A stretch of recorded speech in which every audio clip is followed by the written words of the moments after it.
Hi everyone, Sean Healy, Change Agent here, and you're watching the Relationship Resourcing Series, a series designed to support people with insights, tools and strategies into how to get more out of your business relationships, your personal relationships, and the relationship with yourself.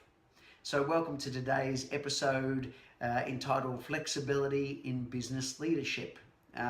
I thought I'd do this one because we're finding in the business landscape that more and more there's a demand for leaders to be able to have environments where we can have productivity, profitability, but at the same time a harmonious workplace environment. 75% of people in the modern workplace leave business not due to necessarily disliking the work itself, but rather through a level of dissatisfaction with the overall people dynamics that are happening in the business. And we're going to find that more and more, especially with the younger generations who aren't quite so driven by fear and scarcity, that if we're dissatisfied with the relationships we're experiencing in the workplace, then we're just going to move on and look to find a better environment. And so what that can mean as a leader is you're going to lose good people unless you can have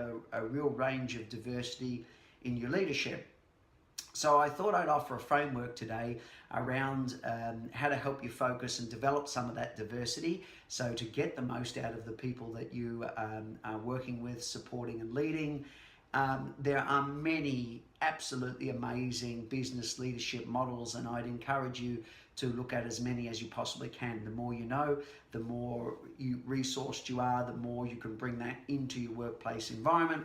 But the things that I want to kind of talk about today relate to being able to read a bit more effectively the person in front of us, understand that people are fundamentally different and they're going to require a mix of leadership from us to bring out their best. And then also people are at different stages in the business. This will also inform us as to what kind of leader we need to show up for person to person, and how do we enable ourselves to move easily between different parameters. One of those parameters is the ability to be directive. It's so important to be able from time to time to just simply tell people what to do in a precise and clear manner. And there are definitely moments where we need to be able to say, right, you do this, do that, over there, make sure that happens, let's get that done now, please. There are moments for urgency, there's moments for directness, where it's about getting the task done and not necessarily, for the moment, we need to not be so focused on the relationship between ourselves and the employee, but rather on the logistics and the directiveness of what we're doing in order to meet a deadline, get a task complete, or sometimes in areas of safety where a certain outcome is required immediately, and we can worry about your response to my crispness later, but right now the most important thing is get this done, get this here, go. And so we're able, when we need to recognize that there are moments in business where being direct is really necessary. We're able to go into that, not in an aggressive way, but being able to hold a level of comfortable assertiveness. We're able to say, right, this, and this, now, go. That is an essential element we need to be able to embody.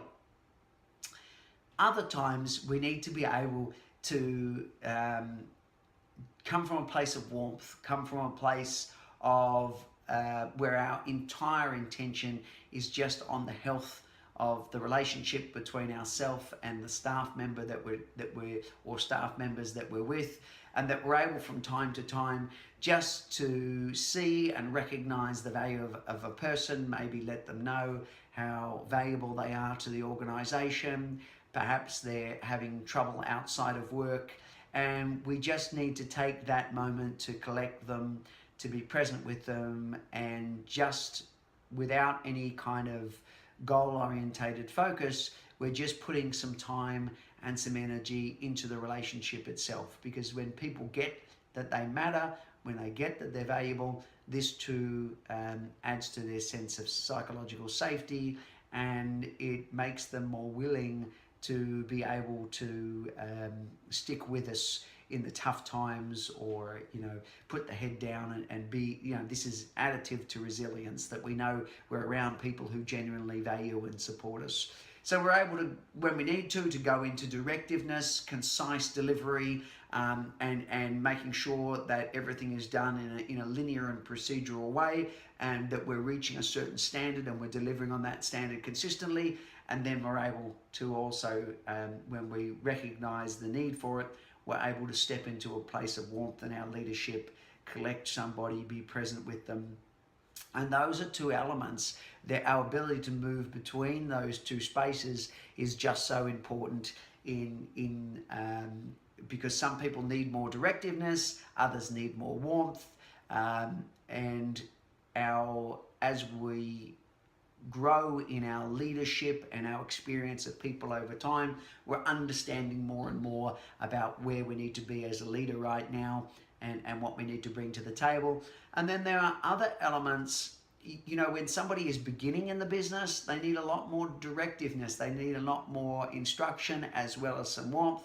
But if we're developing as entrepreneurs, I'm privileged to work with a lot of entrepreneurs, there comes a time when we are developing and mentoring people to take over and run autonomously certain elements of the business, where we're moving more and more towards a hands-off kind of space, and a place where the essence of the entrepreneur is the business runs ideally not only as well as when we were in the business, but even better if we're developing people in the right kind of way to take over the management of our vision and deliver on that space of the business dream. That becomes so important. So what this in essence means is that if we are bringing people up below us, we're developing managers, we're developing leaders, there comes a time when we also have to be able to just simply hold space. We have to be able to step away, relinquish control, relinquish power, just to see what a person, where those that we're developing are at with that. It gives them the chance to start to take over. It lets us see where they're at in their development, and then we might be able to gently come back in, guide, correct, connect, step back out again, watch what happens. And that can be really challenging, to let go of the reins.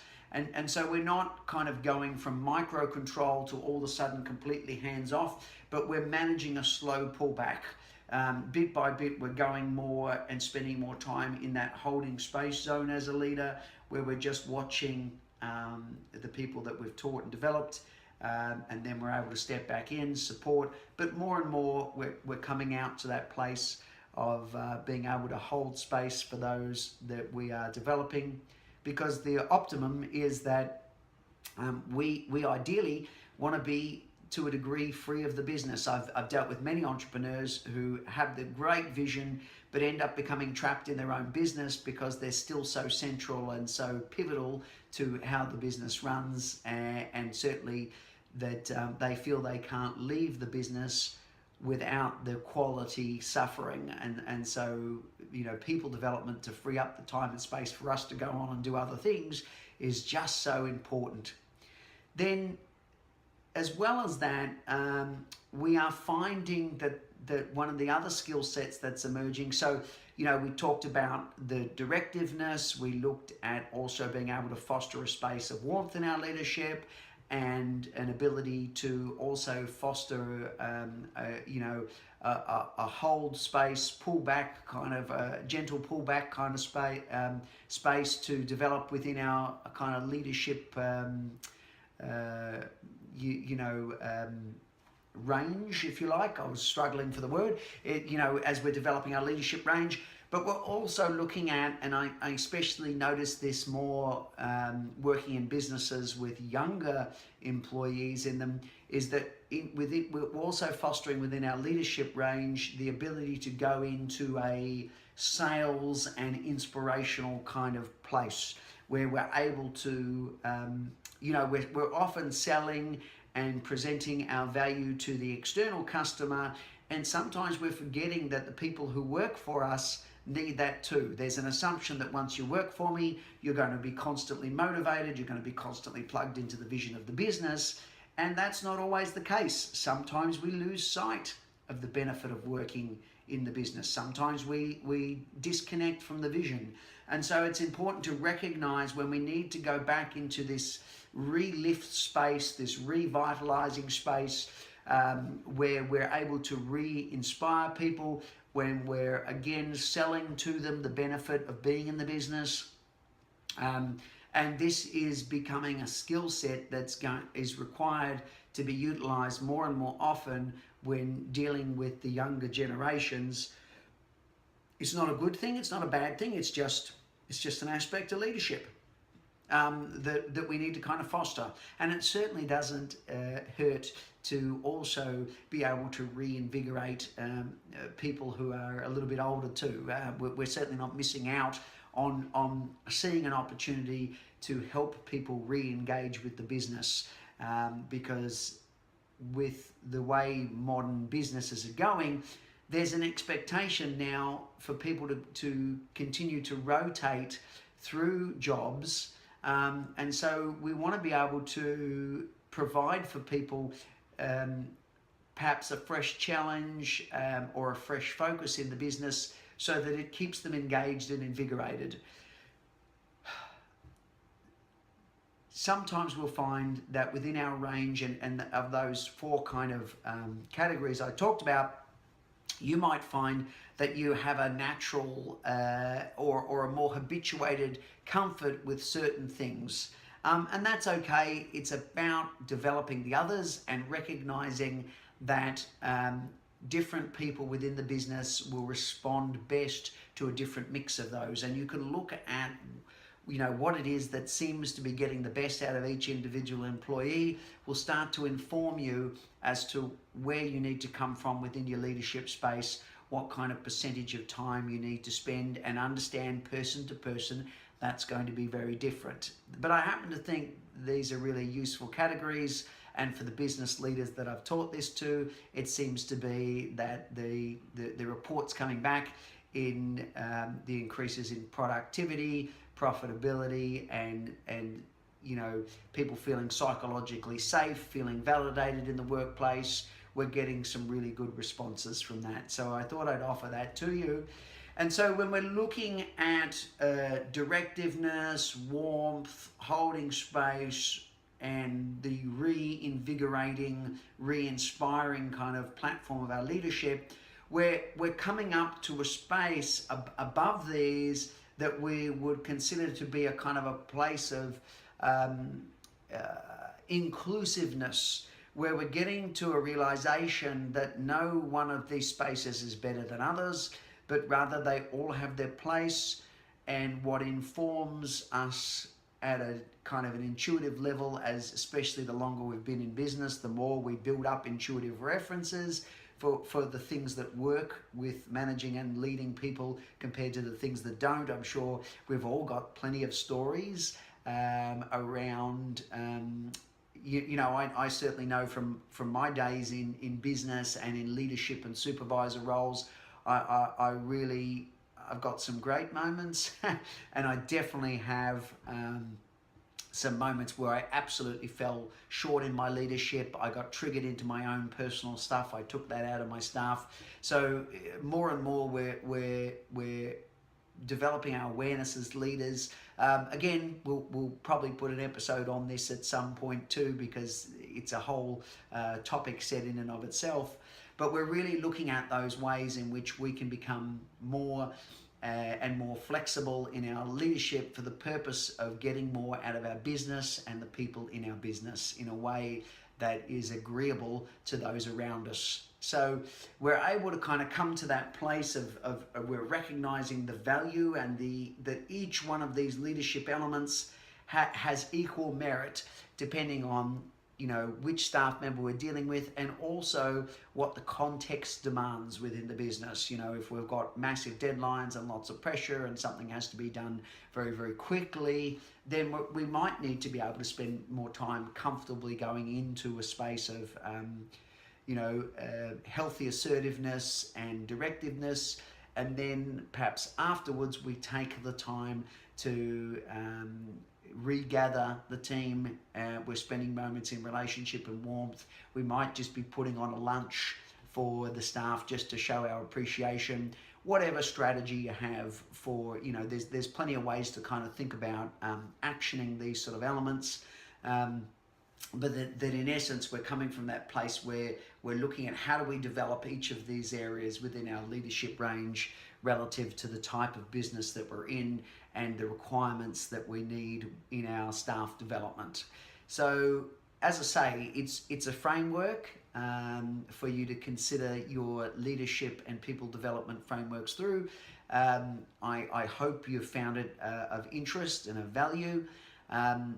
As a change agent, both in personal and business areas, I offer one-to-one coaching in helping people expand their leadership range. I come into businesses and work with workplace culture, creating more harmonious yet productive environments, and how to kind of best do that. And then also I offer public trainings around people dynamics, personality differences, and anything that leads to healthier relationships across the board. I'm, as you can probably tell, I'm profoundly interested in those sort of elements. That's the kind of thing that really excites me. And being able to kind of put things forward like this, I think really help when we've got such a kind of, we don't know where we're going over the next 10 to 20 years in business. And I think the people that are going to survive and excel, one of the things that we really need to foster is our awareness around how to manage ourselves and others in inclusive kind of ways. I think is going to be a further emerging skill set. So happy if you would like to reach out, emergencetraining.com.au with any episodes, any topics you'd like episodes on further, and just if you want to connect, talk about what might be available for you from a personal coaching perspective, happy to have that discussion, or in terms of coming in and doing group dynamics. As I say, I really love it. I really hope that you found this episode of interest. And until we see you on the next one, bye for now.